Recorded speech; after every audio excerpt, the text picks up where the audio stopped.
오늘 함께 은혜를 나눌 말씀 보겠습니다. 사도행전, 오늘 사도행전 9장 43절에서 10장 8절까지입니다. 봉독해 올리겠습니다. 9장 43절에서 10장 8절 말씀입니다. 베드로가 요빠에 여러 날 있어 시몬이라는 피장의 집에서 유하니라. 가이사랴에 고넬료라 하는 사람이 있으니 이달리아데라 하는 군대의 백부장이라. 그가 경건하여 온 집으로 더불어 하나님을 경외하며 백성을 많이 구제하고 하나님께 항상 기도하더니 하루는 제9시쯤 되어 환상 중에 밝기 보매 하나님의 사자가 들어와 가로되 고넬료야 하니 고넬료가 주목하여 보고 두려워 가로되 주여 무슨 일이니까. 천사가 가로되 내 기도와 구제가 하나님 앞에 상달하여 기억하신 바가 되었으니 내가 지금 사람들을 요빠에 보내어 베드로라 하는 시몬을 정하라. 저는 피장 시몬의 집에 우거하니 그 집은 해변에 있느니라 하더라. 마치 말하던 천사가 떠남에 고넬료가 집안 하인들과 종들 가운데 경건한 사람 하나를 불러 이 일을 다 고하고 요빠로 보내니라. 아멘. 오늘은 사도행전 강의 40번째 시간으로 드디어 10장 내용을 살펴보게 됩니다. 10장에 기록된 기사를 들어보셨거나 이미 잘 알고 계신 분도 있으리라 생각이 됩니다. 그런데 10장은 이어서 나오는 11장과 함께 사도행전 전체를 통틀어서 가장 중요한 장 중에 하나라고 하는 사실을 알고 계셨는지 모르겠습니다. 알고 계셨어요? 현재 활동 중인 세계적인 개혁주의 신학자 R.C. 스프롤 교수님은 이 사도행전 강해에서 10장은 본서뿐만 아니라 신약 성경 전체에 있어서 가장 중요한 장이라고 그렇게 단언합니다. 그렇게 평가하는 이유가 있습니다. 사도행전 10장은 예루살렘으로부터 시작된 그리스도의 복음이 온 유대와 사마리아를 넘어서 이방 세계로 확산되는 복음 전파 역사에 있어서 아주 새로운 전환점이 되는 획기적인 사건을 다루고 있기 때문입니다. 오순절 성령 강림 사건을 기점으로 이방인에게 복음을 전파하는 시대가 도래하였습니다. 하지만 사도들은 성령으로 충만한 은혜를 받았음에도 그들의 사역은 여전히 예루살렘 지경을 벗어나지 못했습니다. 예루살렘 교회를 세우고 섬기는 사역 역시 중요합니다만 예수님께서 승천하시기 전에 그들에게 너희는 예루살렘과 유다와 사마리아와 땅끝까지 이르러 내 증인이 되라라고 하신 이 말씀을 주체적으로 실행하지 못하고 있었던 것입니다. 이 하나님께서는 스데반의 순교와 그로 인한 대대적인 박해라고 하는 극약 처방을 통해서 예루살렘 교회 성도들을 사방으로 흩으셨습니다. 그 일을 계기로 유다와 사마리아에까지 복음이 전파되게 되었습니다. 박해를 피해서 유다와 사마리아 여러 지역으로 흩어진 성도들은 가는 곳마다 복음을 전했습니다. 사도들은 여러 곳에서 구원의 역사가 일어난다는 소문을 들었습니다. 그제서야 그 사실을 확인하고 여러 지역에 세워진 교회와 성도들을 돕기 위하여서 그곳으로 달려갔습니다. 그 사이에 빌립이 예루살렘을 방문하여 고국으로 돌아가던 에디오피아 내시를 만나서 복음을 전한 적도 있습니다. 그러나 사도들은 여전히 유다와 사마리아 지역에 머물고 있었습니다. 땅끝으로 나아가서 복음을 전파하라는 말씀에 대해서 어떤 구체적인 계획을 수립하지 못한 상태였습니다.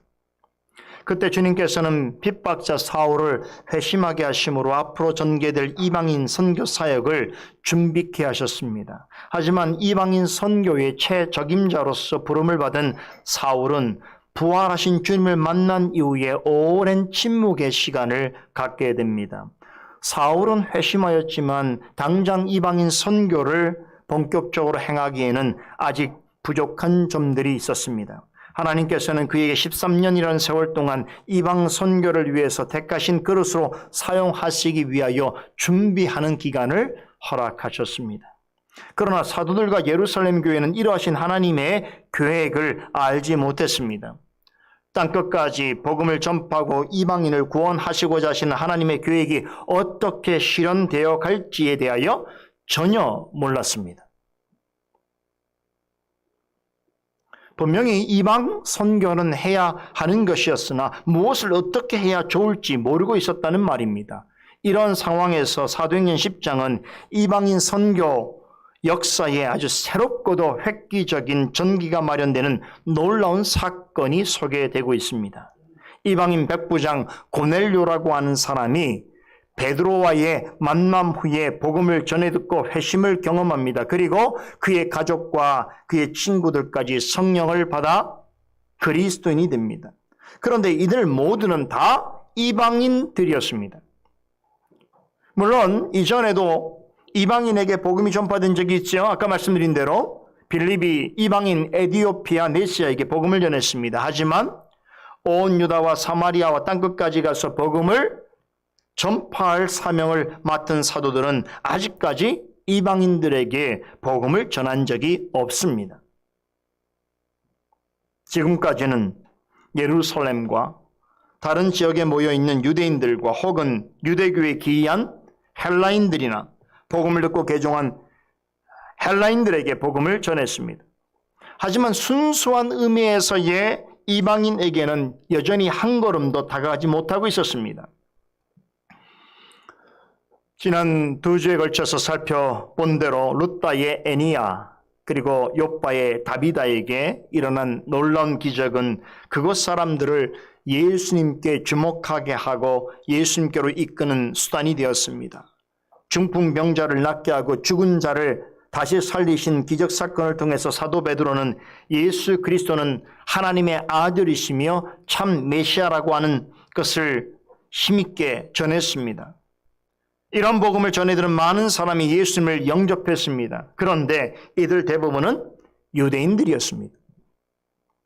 이렇게 그리스도의 복음은 유다와 사마리아까지 전파되어서 많은 결실을 맺고 있었지만 당시 세상의 중심이고 세상 끝까지 지배하던 로마 제국 영토에 있는 로마인에게는 복음이 증거되지 못했습니다. 사도행전 10장에 소개된 이 고넬료라고 하는 인물은 대단히 중요한 사람입니다. 그리스도의 복음을 소개받고 진정한 그리스도인이 된 최초의 이방인입니다. 또한 그의 가족과 친구들과 더불어서 오순절날에 임한 성령께서 베푸시는 세례와 사도가 행한 물세를 바꿔서 정식으로 기독교 신앙을 가지게 된 최초의 이방 사람입니다.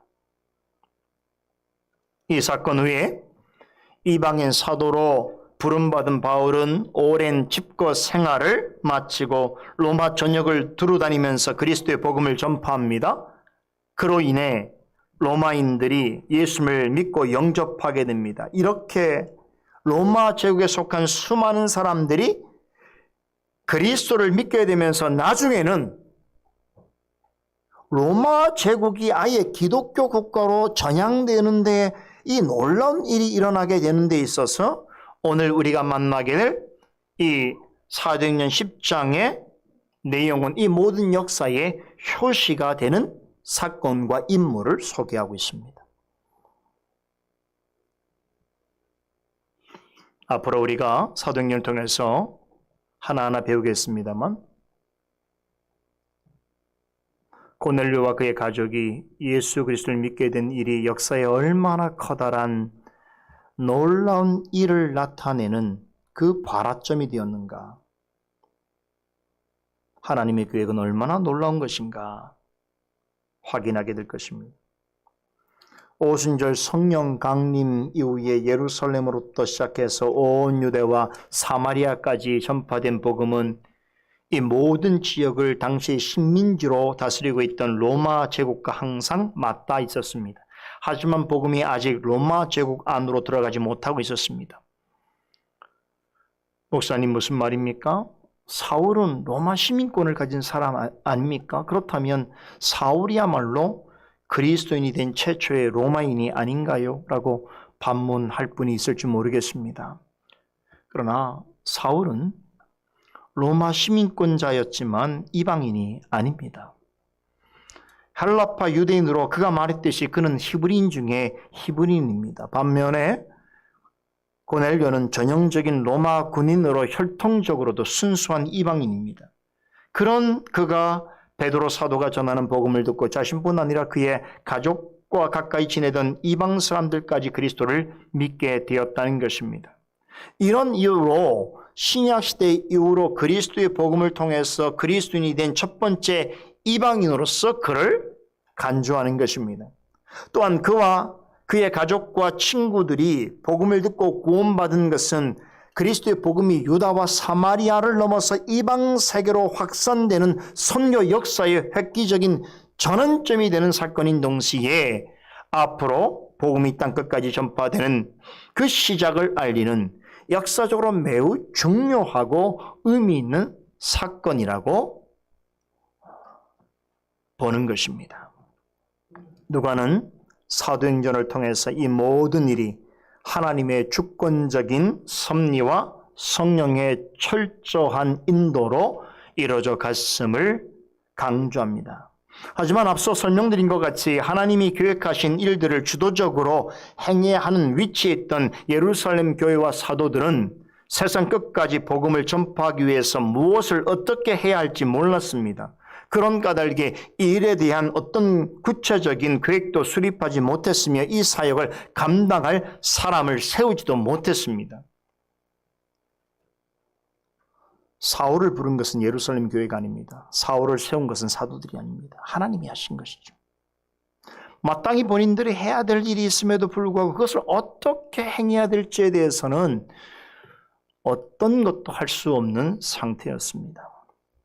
사실 이러한 상황은 지금 우리 교회를 비롯해서 이 시대의 교회들이 처해 있는 모습과 유사합니다. 말씀을 통해서 하나님의 지시와 명령을 늘 받고 있지만 구체적으로 무엇을 하고 어떻게 나아가야 할지에 대해서 잘 모르는 경우가 많습니다. 그래서 분명히 우리가 하나님의 뜻을 쫓아 나아가 있다는 걸 알면서도 때로는 참 답답하고 심지어 속상할 때가 있습니다. 그런데 생각해 보십시오. 어찌 우리가 하나님이 하시고자 하는 일들을 속속들이 다 이해할 수 있겠습니까? 하나님께서 계획하신 일들을 이루시는 때와 방식을 우리가 어찌 다 알 수 있겠습니까? 지금 우리 교회만 보아도 그렇지 않습니까?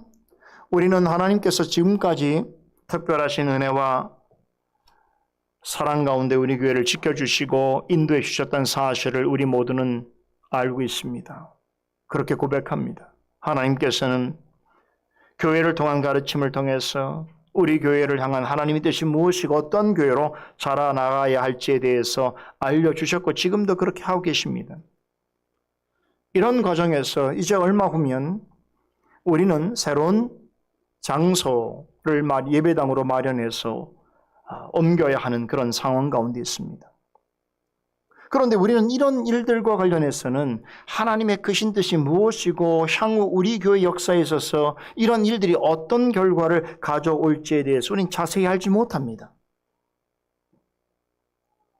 이 일로 해서 우리가 어떤 성도들을 만나게 될 것이고 어떤 새로운 일들을 겪게 될 것이며 앞으로 교회가 어떤 모습으로 성숙해 갈지에 대해서 지금으로서는 알 수 없습니다.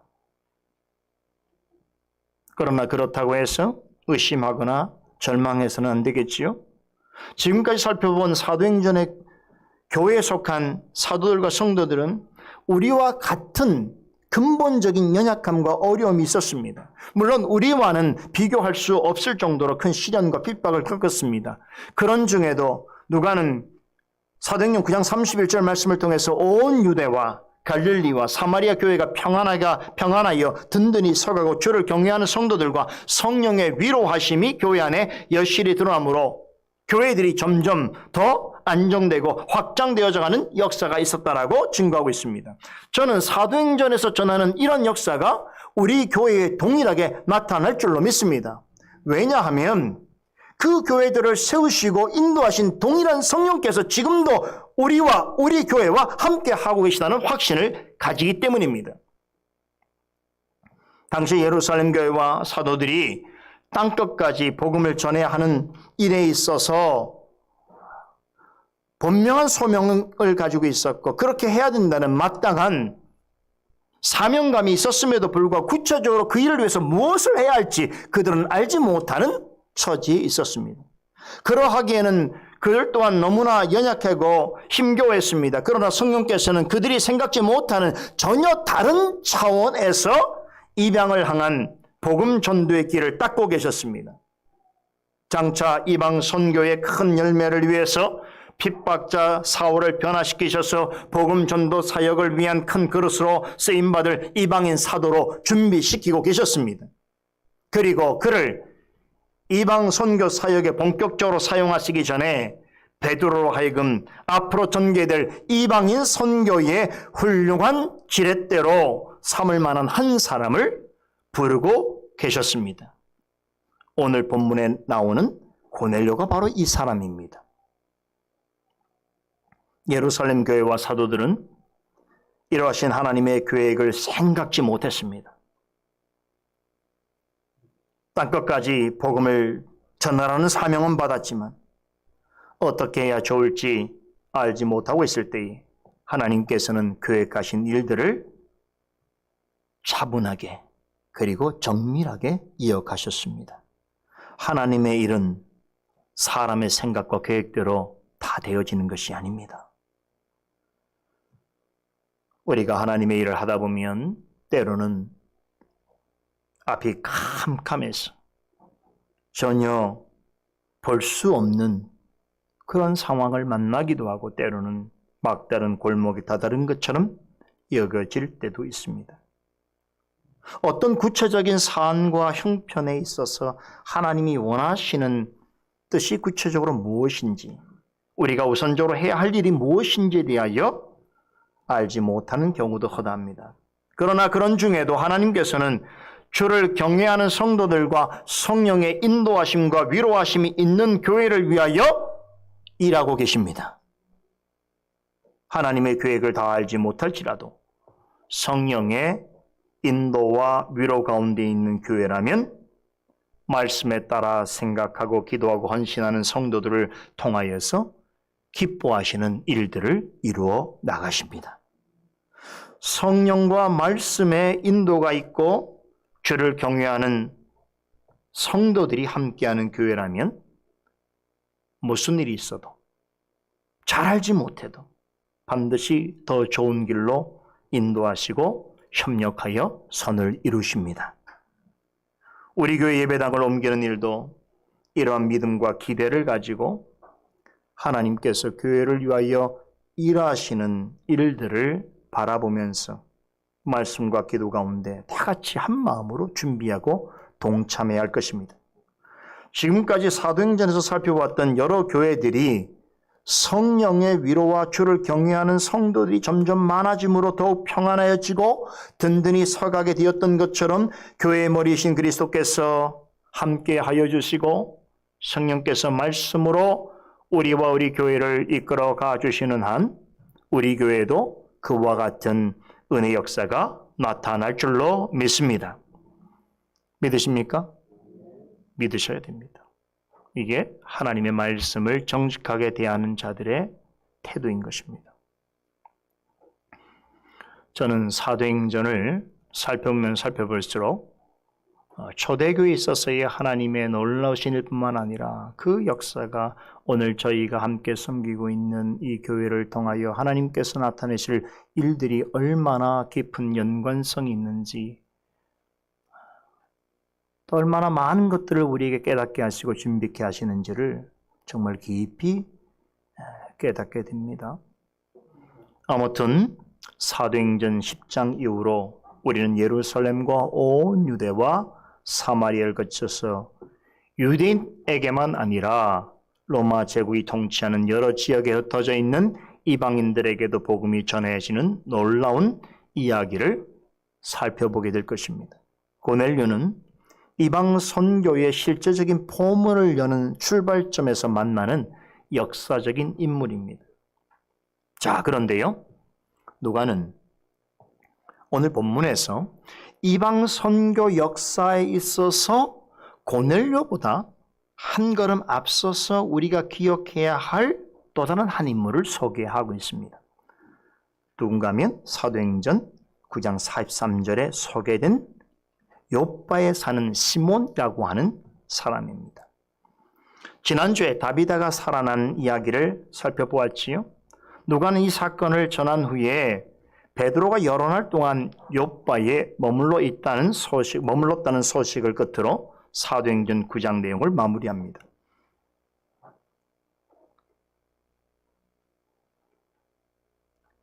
베드로가 여기 있는 동안, 요빠에 있는 동안 누구의 집에 머물렀냐면 시몬이라고 하는 피장의 집에 묵었습니다. 피장, 어려운 말이죠. 다른 우리 한글 성경 번역을 보니까 무드장이라고 번역이 되어 있는데요. 무드장이도 어렵죠.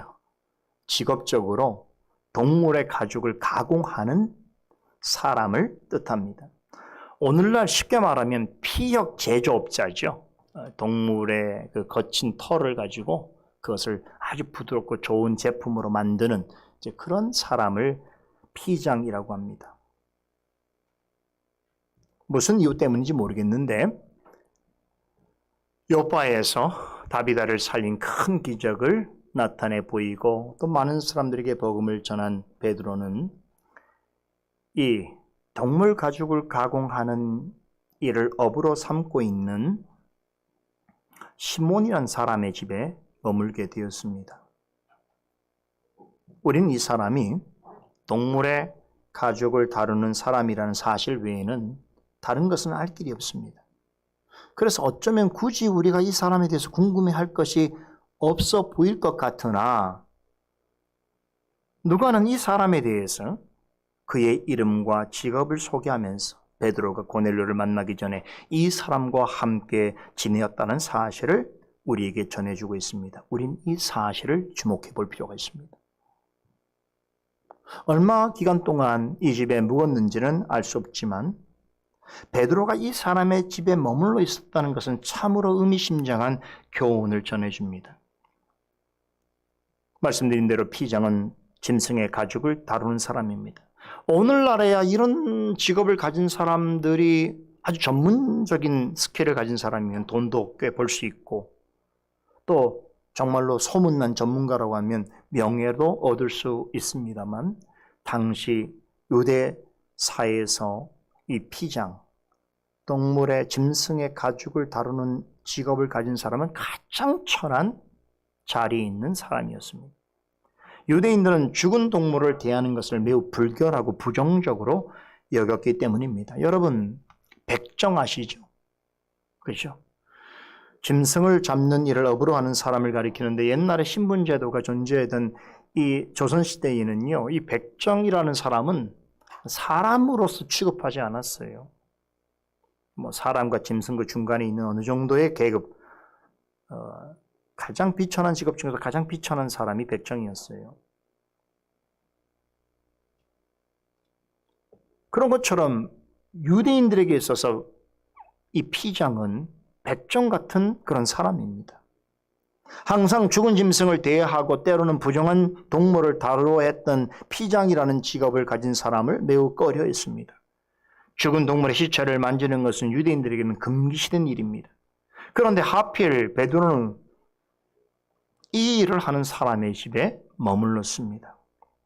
제가 지난주 요빠 교회 상황에 대해서 여러분 소개해드렸는데요. 이 교회는 다비다처럼 아주 훌륭한 신앙을 가진 사람 성도도 있었을 테고 또 사도를 존귀하게 생각해서 잘 대접하고자 하는 사람도 있었을 것입니다. 그런데 베드로는 그런 사람들의 집에 유숙하지 아니하고 유대인들이 가장 불결하고 천하다고 혐오하는 직업을 가진 사람의 집에 머물러 있었다는 것이죠. 여러분, 당시 유대인들의 관점에서는 이 일은 도저히 이해할 수 없는, 도대체 이해하기 어려운 일이었습니다. 신앙적으로나 문화적으로 볼 때 이게 굉장히 충격적이고 파격적인 행동입니다. 베드로는 예수님의 제자이고 초대교회의 실질적인 지도자입니다. 그가 가는 곳이라면 그를 영접하고 그로부터 배움을 얻고자 하는 사람들이 많았습니다. 베드로는 기독교 신앙을 가진 사람들 사이에서는 적지 않은 명예와 지혜를 지닌 교회 어른과 같은 사람이었습니다. 그런 위인이 유대인들이 그토록 금기시하는 일을 업으로 삼고 있는 사람의 집에 머물면서 그와 동고동락한다는 것은 유대인들의 상식에서는 도저히 이해할 수 없는 매우 끔찍한 일이었습니다. 여러분, 이 사실을 베드로가 몰랐을까요? 전혀 그렇지 않죠. 죽은 짐승을 대하는 사람을 불교라고 부정하게 여기는 것은 유대인들의 오래된 관습입니다. 사회적 통념입니다. 그렇다면 우리는 이런 질문을 해야 되겠죠. 베드로는 왜 하필 유대인들이 그토록 천시하고 혐오하는 그런 사람의 집에 기거하였는가 하는 것입니다. 하나님께서 그렇게 하라고 계시가 있었든지 아니면 오래전부터 이 사람과 어떤 친분을 가지고 있었는지 우리로서는 알 수가 없습니다. 그러나 한 가지 분명한 사실이 있습니다.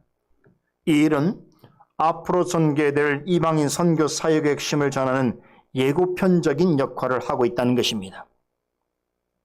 유대인들의 시각에서 이방인은 어떤 사람들입니까? 매우 불결하고 부정한 자들입니다. 그래서 상종해서는 안 될 자들이죠. 저들은 구원받지 못한, 할례받지 않은 사람들입니다. 유대인들 편에서 이방인은 모두장이 피장 시몬과 같습니다. 그런데 베드로는 그 사람과 함께 지냈습니다. 이 행동은 유대인과 이방인을 향한 다음과 같은 중요한 메시지를 전하고 있습니다. 유대인들을 향해서는 그들이 그토록 강조하는 선민사상과 배타적 우월감이 하나님 앞에서 얼마나 헛된 위선이며 커다란 교만인지를 알려주는 강력한 경고의 메시지가 담겨져 있습니다. 또 이방인들을 향해서는 하나님은 사람의 외모나 조건을 보지 아니하시고 그 중심을 보시는 분이시며 죄로 인해 부정하고 불결한 인생이라도 그리스도로 말미암아 깨끗게 하시고 그런 자를 조건 없이 사랑하시고 구원의 은혜를 아낌없이 베푸신다는 복음의 메시지를 전하고 있는 것입니다. 베드로가 시몬이라는 사람의 집에 머문 것은 그리스도의 복음을 행동으로 나타낸 행위였습니다. 뿐만 아니라 이제부터 소개할 고넬료라는 이방인과 그의 가족과 친구들과 또 나아가서 로마 세계에 속한 많은 이방인들에게 본격적으로 복음을 전하게 될 이방 선교 사역의 큰 그림을 미리 보여주는 예고편과 같았습니다. 이방인을 구원하는 일은 어느 날 갑작스럽게 충동적으로 이루어진 일이 아닙니다. 이미 구약시대부터 예고되었던 일입니다. 실제로 구약시대에도 적지 않은 이방인들이 이스라엘의 회중 가운데로 들어왔습니다. 그리고 유대인과 다를 바 없이 구원받았습니다. 이방인을 향한 구원은 하나님의 작정과 예정 가운데 확고한 구원 계획 아래에서 진행되어 왔습니다. 이방 선교에 있어서 가장 큰 역할을 한 주역은 바로 우리 주 예수 그리스도이십니다. 예수님은 공생의 때에도 이방인들을 무시하지 않으셨습니다. 이방인들을 위한 하나님의 구원 계획을 보여주시기 위해서 일부러 사마리아 지역을 여러 번 탐방하셨습니다. 그리고는 유대인들이 부정하고 불결하게 여기는 사마리아 사람들에게 복음을 전하셨습니다. 부활하신 후에도 제자들에게 오직 성령이 너희에게 임하시면 너희가 권능을 받고 예루살렘과 온 유대와 사마리아까지 이르러서 내 증인이다라고 명하셨습니다. 예루살렘 성령 강림 이후에 사도들과 그들의 복음 전파로 세워진 교회를 통해서 이방 땅과 이방인들에게 복음이 전파되는 사역이 본격화될 것에 대하여 예고하셨던 것입니다. 그런 점에서 베드로가 피장 시몬과 백부장 고넬료와 그의 가족들에게 복음을 전한 것은 이방인 구원에 대한 하나님의 약속하신 언약의 성취로 보아야 하는 것입니다. 누가는 베드로가 피장 시몬의 집에 가서 유하게 된 것을 한 줄 기사로 소개하고 있습니다만 여기에는 하나님의 계획하신 구속사의 향방을 가늠케 하는 너무나 중요한 교훈이 압축되어 있습니다. 누가가 고넬료를 소개하기 전에 피장 시몬이라는 사람의 이름을 기록으로 남겨둔 것은 우연한 일이 아닙니다. 한 줄밖에 되지 않는 소개지만 이건 대단히 중요한 의미가 있어요.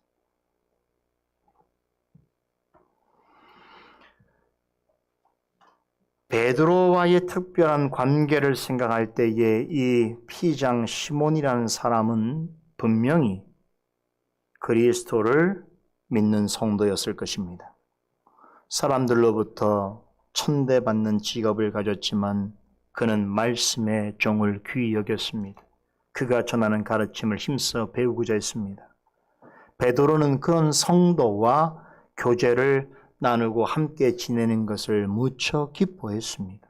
만일에 베드로가 조금이라도 권위의식을 가지고 우월의식을 가지고 있었다면 두 사람의 동거는 불가능했을 것입니다. 기독교 세계에서 가장 존경받고 주목받는 교회 지도자임에도 그 시대의 사람들이 천시하고 혐오하는 피장 시몬과 같은 사람을 주 안에서 한 성도요 동역자로 여겼던 것입니다. 여러분, 이처럼 우리가 믿고 고백하는 복음은 놀라운 것입니다. 어떤 장애물도 뛰어넘어 주 안에서 하나 되게 합니다. 우리가 믿고 고백하는 복음은 이렇게 능력 있고 아름다운 삶을 살게 합니다. 복음은 세상에 존재하는 사람에 대해서 어떠한 편견과 선입견과 차별조차 극복하게 합니다. 주 안에 있다면 누구에게도 마음의 문을 열고 함께 주님의 교회를 섬겨 나갈 수 있게 하는 것이 바로 복음의 능력인 것입니다. 베드로와 시몬의 관계는 오늘날 우리 시대의 목회자를 비롯해서 모든 성도들이 정말 적극적으로 본받아야 할 모습입니다. 그렇지 않습니까? 요빠교회는 세워진 지 얼마 되지 않는 소위 말하는 신생 개척교회입니다. 그럼에도 다비다와 같은 사람, 이 피장 시몬 같은 그런 사람과 또 경건한 성도들로 이루어진 교회였습니다.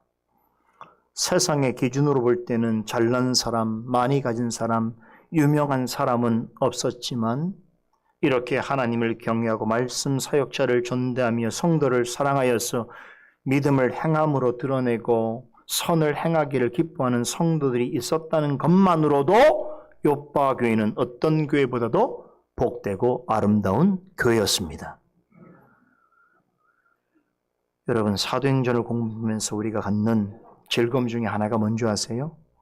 이렇게 숨어 있는 진주 같은 교회와 성도들을 하나하나 발견하는 것이, 여러분이 아무리 성경을 읽어도 만나지 못할, 생각지 못할 그 숨어 있는 진주 같은 성도들을 하나하나 발견해서 그들의 사연을 듣고 그들과 함께 하시는 하나님의 역사와 일하심을 보게 된다는 것, 그것을 통하여 감동을 받고 도전을 잊게 된다는 게 얼마나 큰 기쁨인지요.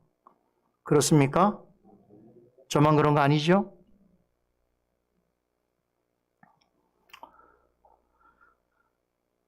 자, 이제 드디어 고넬료에 대해서 함께 살펴볼 시간이 됐습니다. 말씀드렸다시피 고넬료는 사도행전 10장과 11장에 등장하는 가장 중요한 인물입니다. 그와 관련해서 살펴볼 이야기가 좀 있습니다. 오늘 남은 시간에는 고넬료라는 사람에 대해서 오늘 본문이 전하고 있는 내용을 중심으로 해서 과연 어떤 사람인가 하는 부분에서 초점을 맞춰서 살펴보도록 하겠습니다. 이미 교회를 오래 다니신 여러분들 같은 경우는 베드로와 고넬료 사이에 어떤 일이 있었는지를 익히 알고 계시는 분도 있을 것이고, 또 고넬료라는 인물에 대해서도 어느 정도는 기본적으로 파악하고 있는 분도 있으라고 생각이 듭니다. 그렇죠? 그런데 항상 그런 건 아니에요. 여러분들이 다 알고 있다고 해서 다 아는 것은 아니고요. 또 한 가지 중요한 건 뭐냐면, 우리가 이 베드로와 고넬료의 관계, 또 고넬료라는 사람을 이해할 때에 사도행전이라고 하는 성경의 전체 흐름 속에서 보고 있느냐, 또 앞으로 전개될 중요한 이야기와 함께 엮어서 살펴보느냐에 따라서 전혀 다르게 보이고 느껴질 수 있는 것입니다. 많은 분들이 이런 경험을 잘 못했어요. 그냥 고넬료에 대해서는 배우고 고넬료에 대해서 설교는 들었지만 고넬료라고 하는 사람의 삶이 사도행전 전체의 맥락 속에서 어떤 의미를 가지고 있는지에 대해서는 이런 강해를 통하지 않고서는 발견할 수가 없는 것이지요. 여러분 말씀드린 대로 고넬료라는 사람은 아주 좀 특별한 사람입니다. 말씀드린 대로 복음 역사에 있어서 굉장히 중요한 분수령이 되는 사건에 등장하는 최초의 사람입니다. 그런 점에서 우리가 좀 더 유의해서 이분에 대해서 관찰해 볼 필요가 있는데요. 한 가지 흥미로운 점부터 말씀을 드리면 누가가 누가복음과 사도행전을 기록했는데 원칙으로 말하면 누가복음 사도행전 떨어진 말씀이 아니에요. 하나의 말씀인데 먼저 전편이 누가복음입니다. 근데 누가복음에도 백부장의 이야기가 나와요. 그러니까 이 누가는 백부장에 대해서 굉장히 좋은 인상을 가지고 있었던 것 같아요. 그 누가복음에 보면 두 사람의 백부장의 이야기가 나오는데 7장과 23장이 나오는데 이 백부장이 다 굉장히 신앙이 좋은 사람들입니다. 아주 긍정적으로 소개하고 있어요. 특별히 누가복음 7장에 소개된 백부장은 참 훌륭한 신앙을 가진 사람으로 소개되고 있는데요. 잘 아시죠? 자신의 종이 병들어 있을 때에 어떻게 이를 고칠까 생각하고 있다가 예수님의 소문을 직접 듣고서 자신이 평소에 잘 알고 있는 유대인 장로 몇 사람을 예수님께로 보냅니다. 그래서 자신의 종을 낫게 해주기를 대신하여 간청하지요. 그런데 예수님께서 집 가까이 오셨을 때에 깜짝 놀라지요. 그러신 분이 우리 집까지 오다니. 그래서 다시 종들을 보내어서 주님 여기까지 오시는 걸 제가 감당하지 못하겠습니다. 저도 제 종들에게는 이리 가라 하면 이리 가고 저리 오라면 저렇게 하는 명령을 할 수 있는데 어떻게 주님께서 누추한 저희 집까지 오셔서 이 일을 하실 수 있단 말입니까? 그냥 말씀만 하셔도 될 줄로 믿습니다. 그렇게 얘기합니다. 그러니까 예수님께서 그 이야기를 전해 듣고 뭐라고 평가하셨냐면 내가 이스라엘 중에서 이만한 믿음을 가진 사람을 만나보지 못하였다라고 엄청난 칭찬을 하십니다. 참 대단한 칭찬이죠. 그죠? 그런데요. 이 사건을 소개하면서 누가는 이 사람에 대해서 이름을 밝히지 않습니다. 그런데 고넬료에 대해서는 이름뿐만 아니라 그의 개인정보까지도 밝혀주고 있다는 것이. 그러면서 사도행전 이 중요한 R.C. 스프라일 교수께서는 성경 전체에 있어서 가장 중요한 한 장이라고 소개하고 있는 이 사도행전 10장과 11장 두 장을 할애해서 그에 관한 이야기를 누가는 자세하게 소개하고 있다는 것이. 여러분 이제 이런 것을 통해서 우리가 알 수 있는 게 뭐냐면 누가가 이 인물을 얼마나 중요하게 여기고 있는가. 나아가 성령께서 이 인물을 얼마나 우리에게 이 인물 관련된 일들을 가르쳐 주기를 원하시는가라고 하는 걸 우리가 알 수 있는 것이죠. 그를 매우 특별한 사람이라는 것으로 여기고 있다라고 하는 하나의 반증인 것이죠. 바로 이런 이유 때문에 우리는 이제 이 사람에 대해서 살펴보아야 할 텐데요. 자, 누가는 다음과 같이 이 사람을 소개합니다. 몇 가지 특징이 있죠. 첫째는 그는 가이사랴에 주둔한 군대에 속해 있는 백부장이었습니다. 이 가이사랴라고 하는 것은요, 이스라엘 내에서 대단히 중요한 도시였습니다.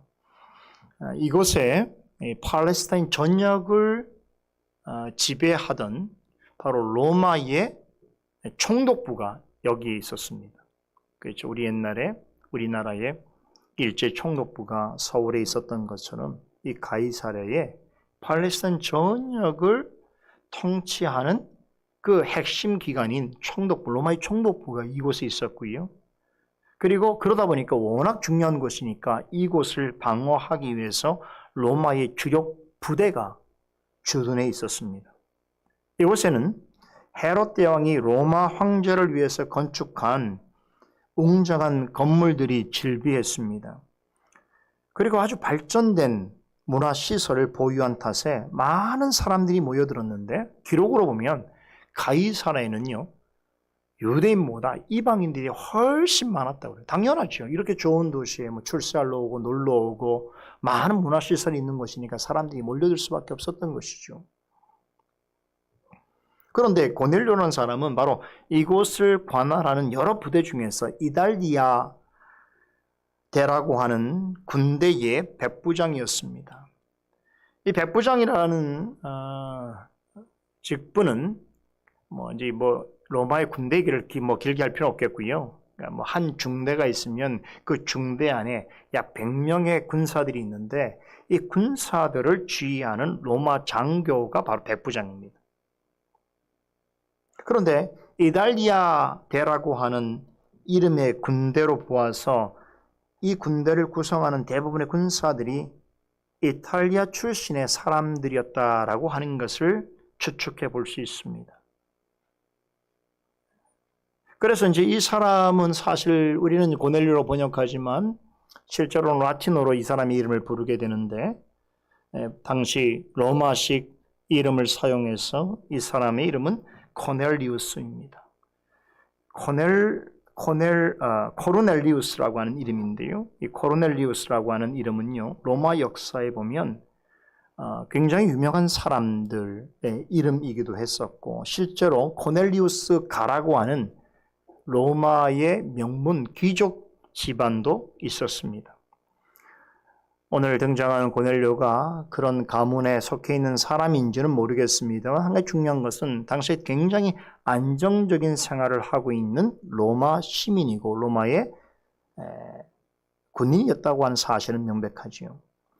자, 여러분, 로마 하면 떠오르는 여러 가지 이미지가 있죠. 근데 저에게는 로마 하면 가장 먼저 떠오르는 이미지가 바로 로마 군인입니다. 항상 이 멋진 군복과 갑옷을 갖추고, 로마 군인들 보면 항상 그렇지 않습니까? 굉장히 당당하고 힘이 세 보이지 않습니까? 로마 군인들 중에 막 허약하고 막 비리비리한 사람 본 적 있습니까? 로마 군인 그러면 그 옷 자체가 그렇으면 굉장히 강력한 아주 힘이 센 사람처럼 그렇게 보이지요. 여러분, 로마에서 이런 말이 있다고요. 로마에서는 위대한 사람이 되려 하거나 성공하려면 반드시 군인이 되어야 한다라고 하는 말이 있다고 해요. 로마 군인은 세계를 제패하고 많은 나라를 식민지화한 로마 제국의 강인함과 세상 나라의 영화로움을 상징적으로 나타내는 존재입니다.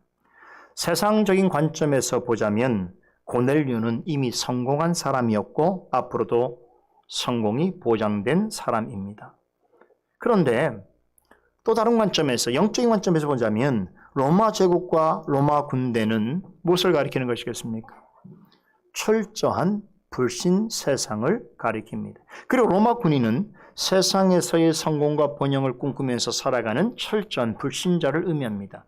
이렇게 하나님의 거룩한 나라와 그리스도를 믿는 신앙과 완전히 동떨어져 있을 것 같았던 이방인 로마 군인이 최초로 복음을 듣고 세례를 받은 진실한 그리스도인이 되었다는 것은 그 누구도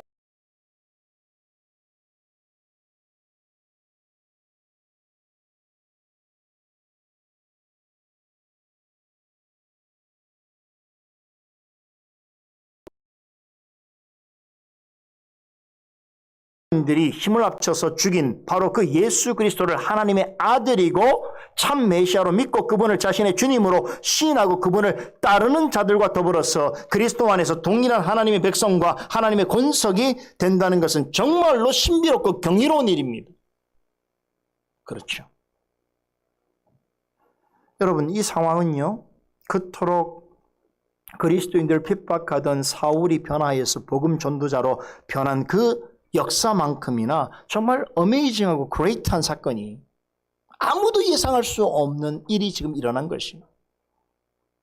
둘째로 그는 경건할 뿐만 아니라 온 지방과 더불어서 하나님을 경외하는 사람이었습니다. 이 점 또한 매우 놀랍지요. 그는 로마 군대에 속한 이방인이었음에도 불구하고 신실한 신앙을 가졌다니요. 여러분, 로마 군인하면 어떤 생각이 납니까? 굉장히 폭력적이고 또 특별히 자신들이 통치하는 그 식민지 사람들에 대하여 대단히 업신여기는 그런 사람들이었지. 로마 군인이라는 특권을 앞세워서 많은 횡포와 비리와 범죄를 저질렀습니다. 이런 일들이 매우 당연하게 여겨지던 사회적인 풍토 속에서 고넬료와 같이 로마 군인임에도 불구하고 경건한 성품을 가지고 하나님을 경외하는 삶을 사는 자가 있었다는 것은 정말 특이한 경우입니다. 이건 좀처럼 보기 어려운 일이에요. 그는 유대인 공동체에 속한 사람도 아니었습니다. 부모가 유대인도 아니에요. 그 피가 흐르는 사람들은 철저하게 그는 로마인입니다. 그리스도인이 된 것은 더더욱 아니지요. 그런 이방인이 어떻습니까? 하나님을 경외할 뿐만 아니라 자신의 주변에 있는 사람들에게도 신앙적으로 선한 영향을 끼치며 살았다는 것이. 그 어떻게 이런 성품을 가지게 되었고 가족과 주변 사람들에게 어떤 방식으로 영향을 끼쳤는지는 알 수 없습니다. 하지만 누가는 그는 참으로 경건하여 하나님을 경외할 뿐만 아니라 그의 노력으로 온 집안 식구들도 하나님을 두려워하게 되었다라고 전합니다. 지금 이 상황은 복음을 듣기 전 상황이에요. 거듭나기 전 상황이란 말이에요. 거듭나지 않은 사람들 중에도 이런 사람이 있다는 것이 굉장히 놀라운 사실이죠. 여기에서 그가 하나님을 경외했다는 것은 유대인들이나 그리스도인들이 하나님을 알아서 경외했다라고 하는 것과는 좀 다른 뜻입니다. 이방인이었지만 하나님에 대해서 두려워하는 마음을 가지고 있었다는 뜻입니다. 그는 아직 하나님에 대하여 잘 알지 못했지만 늘 마음으로 하나님을 신앙하면서 참된 신앙이 무엇인가를 찾고 있었던 것입니다. 고넬료의 경우는 아직 복음을 전해 듣지 못하고 복음에 대해서 바른 배움을 갖지 못하였어도 하나님을 경외하는 마음으로 참 진리를 찾고 있는 사람이 있을 수 있다는 사실을 우리에게 여실히 말해주고 있습니다. 그런 사람이 우리 주변에 있을 수 있는 것입니다. 여러분, 보통 종교적으로 관심이 많다고 한다면 어떻습니까? 이러저러한 종교에 쉽게 빠지게 되고 여러 종류의 신들을 찾게 되고 섬기게 되는 일들이 다반사지요. 그런데 고넬료는 하나님을 잘 모르는 이방이었음에도 불구하고 유일신을 섬기는 유대교적인 신앙에 관심이 많았습니다. 그리고 유대인들이 믿는 하나님을 경외했습니다. 그들의 믿음의 공동체의 일원이 되지는 못했지만 그는 늘 유대교적인 신앙과 경건을 흠모했습니다. 또 한 가지 주목해 볼 일이 있는데요. 그는 자신의 신앙뿐 아니라 가족과 가정의 신앙도 지킬 줄 아는 대단히 가정적이고 모범적인 삶을 추구하는 사람이었습니다. 우리 믿음을 가진 사람들 중에서도 자신의 신앙은 잘 챙겨도 자녀를 경건한 삶으로 이끄는 때까지 그렇게 살아가는 사람들을 우리가 찾아보기엔 그리 많지 않습니다. 그런데 고넬료는 이방인이고 아직 그리스도인이 아니었음에도 신앙과 경건으로 가족을 이끌었습니다. 여러분, 이렇게 했다는 것은 그가 얼마나 평소에 가정 안에서도 가족들 앞에서도 얼마나 신뢰가 있고 또 큰 역량과 리더십을 발휘하고 살았는지에 대해서 말해주는 내용이죠. 다시 말해서 신앙과 인격과 성품과 지식에 있어서 정말로 탁월한 면이 있고 겸손하고 그리고 선한 영향을 끼칠 수 있는 그런 사람이었다는 것이죠. 아직 복음을 듣지 못했어도 복음을 듣기에 준비된 사람이었다는 뜻입니다. 하나님께서는 교회 밖에 있지만 그러나 하나님을 경외함으로 참된 진리를 찾고 있는 자들을 주목하십니다.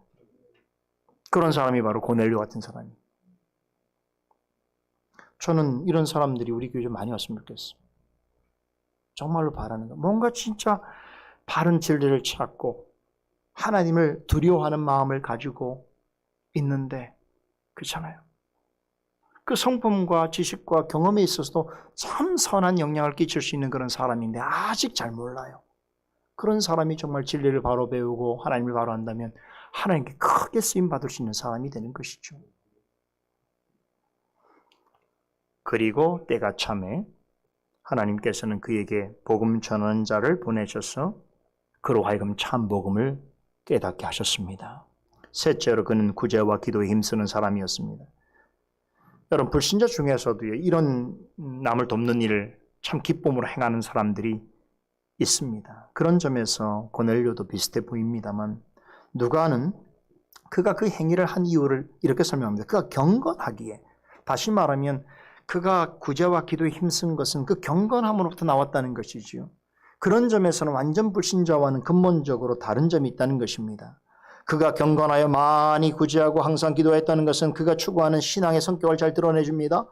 그의 신앙은 머릿속으로 생각만 하고 지식만 추구하는 신앙이 아니었다는 것이지요. 그렇다고 해서 종교적인 감정에 취해서 자신만 바라보는 그런 신앙도 아니었습니다. 행위로서, 행함으로써 드러내는 신앙이었습니다. 유대인들도 구제에 힘썼습니다. 경건한 유대인들은 자신의 신앙을 겉으로 드러내는 외적인 표현으로서 구제에 힘썼습니다. 그러나 유대인들은 동족들을 구제하는 일에만 힘썼습니다. 이에 비해서 고넬료는 유대인들로부터 할례받지 못한 백성이라고 하는 조롱받는 이방인의 위치에 있었습니다만 그럼에도 유대인들을 구제하는 일에 앞장섰습니다. 대상이 누구있는 간에 어떤 종교를 가졌던 간에 따져 묻지 않고 도움이 필요한 사람에게 기꺼이 다가가서 자비를 베푸는 사람이었습니다. 중생을 경험한 성도가 아니었음에도 불구하고 구원을 보장받았다고 자부하는 유대인들이나 행함이 없는 믿음만 강조하는 일부 그리스도인들보다 인격적으로 훨씬 훌륭한 자리에 있는 사람이었습니다. 이런 성품과 생활 태도를 갖고 있었기에 기도하기에도 항상 힘썼습니다. 물론 하나님을 우리처럼 잘 알아서 기도한 것은 아니겠지요. 그럼에도 항상 하나님을 두려워하는 마음으로 그분의 뜻에 합당하게 살고자 하는 소원을 담아서 시간을 정해놓고 기도했습니다. 이렇게 기도했다는 것은 하나님을 종교와 철학의 주제나 대상으로 삼지 않고 정말로 하나님을 알고자 하는 겸손한 심정으로 하나님을 찾았다는 것을 말해줍니다. 이렇게 고넬료는 하나님이 보여주신 진리의 작은 빛을 보고도 하나님께로 나왔습니다. 여러분, 유대교회는 빛이 있거든요. 그들의 신앙에도 진리의 빛이 있습니다. 그 작은 불빛을 바라보고도 하나님 앞으로 나왔다는 것이 유대인들의 어깨 넘어 배운 하나님과 그분에 대한 신앙만으로 하나님을 경외하였으며 그분과 교통하기를 간절히 바랬습니다. 그래서 항상 기도하기에 힘썼던 것입니다. 하나님께 기도했다는 것은 하나님께 무엇을 구했다는 것이겠죠? 무엇을 구했을까요? 앞으로 우리가 살펴볼 본문 가운데 그 답이 나옵니다. 그때 가서 제가 말씀드리겠습니다. 자, 지금까지 살펴본 내용만으로도 알 수 있는 한 가지 사실이 있습니다.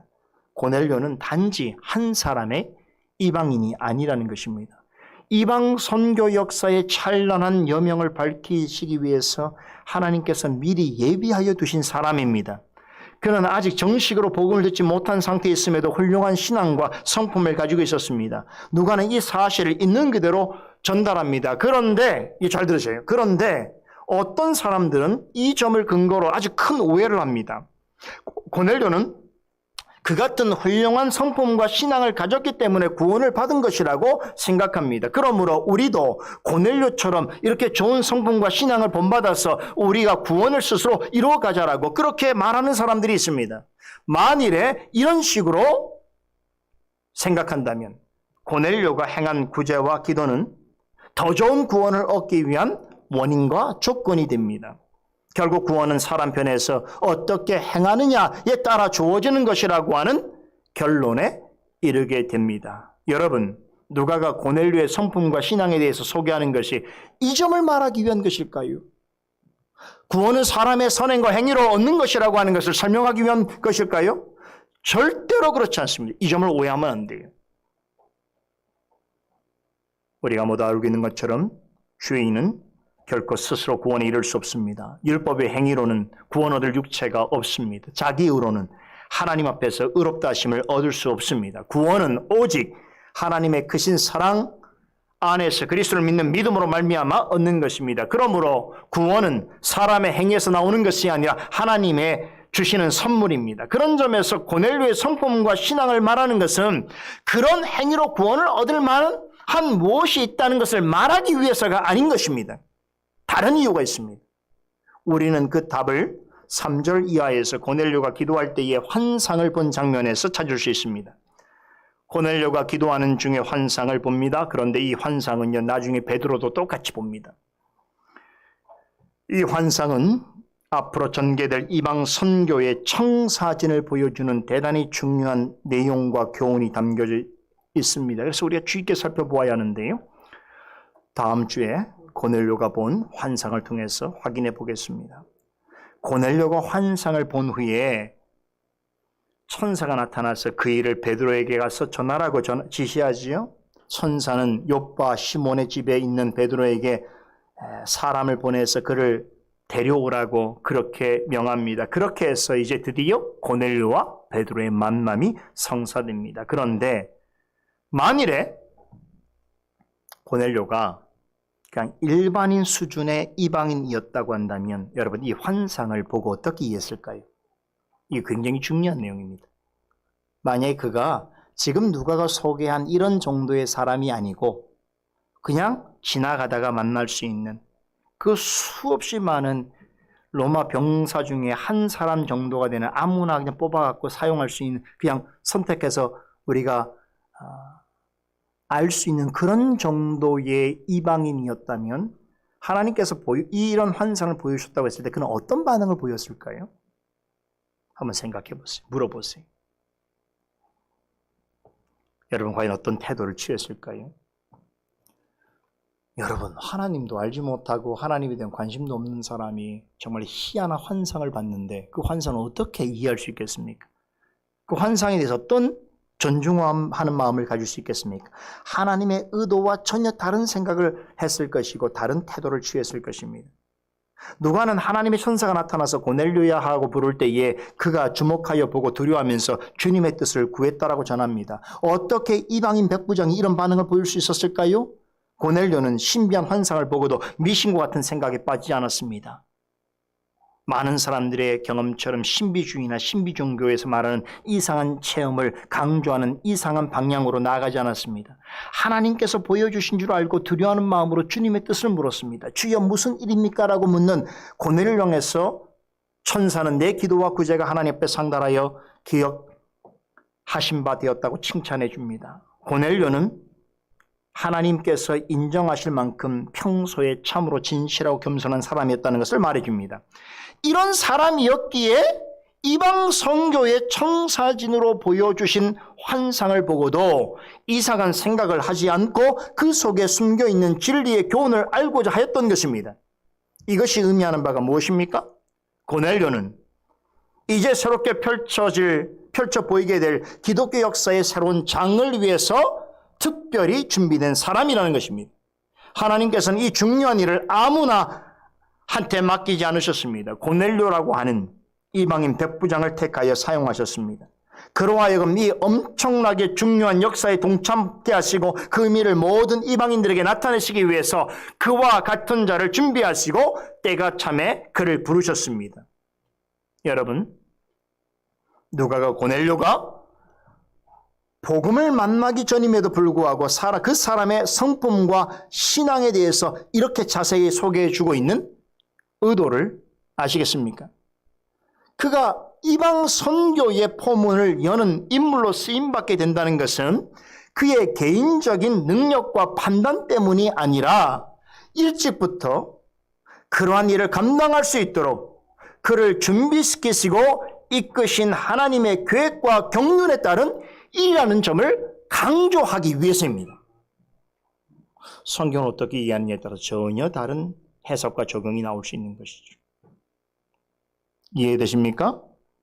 오늘은 여기까지 말씀드리겠습니다. 이어지는 고넬료와 베드로와의 만남과 그 이후의 이야기를 통해서 우린 보다 깊은 교훈을 얻게 될 것입니다. 다음 시간에 말씀드리겠습니다. 기도하겠습니다. 거룩하신 하나님, 은혜를 감사드립니다.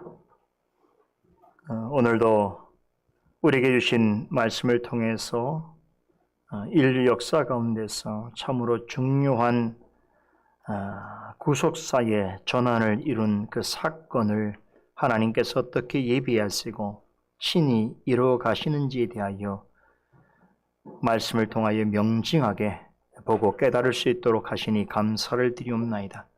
세상의 많은 일들이 목적 없이 우연처럼 이루어지는 것 같더라도 참으로 하나님께서 계획하시고 이루시는 일들은 하나님의 지혜와 의지 속에 너무나 분명하게 그 뜻을 드러내는 것을 보게 되오니 우리가 지금 나아가는 길에 있어서도 우리의 눈에 명확하게 보이지 않는 많은 일들이 있을지라도 하나님께서 그 일들을 기뻐하시고 또한 우리로 하여금 말씀을 따라 그 일들을 이해하고 행할 수 있도록 하시는 역사를 따라 하나님께서 기뻐하시는 최종적인 그 뜻을 온전히 드러내실 줄로 믿사오니 그런 뜻을 늘 바라보면서 하나님을 신뢰하는 마음으로 정돈된 마음과 신실한 자세로 늘 주님 앞에 나아가는 우리 모두가 되게 하여 주시옵소서.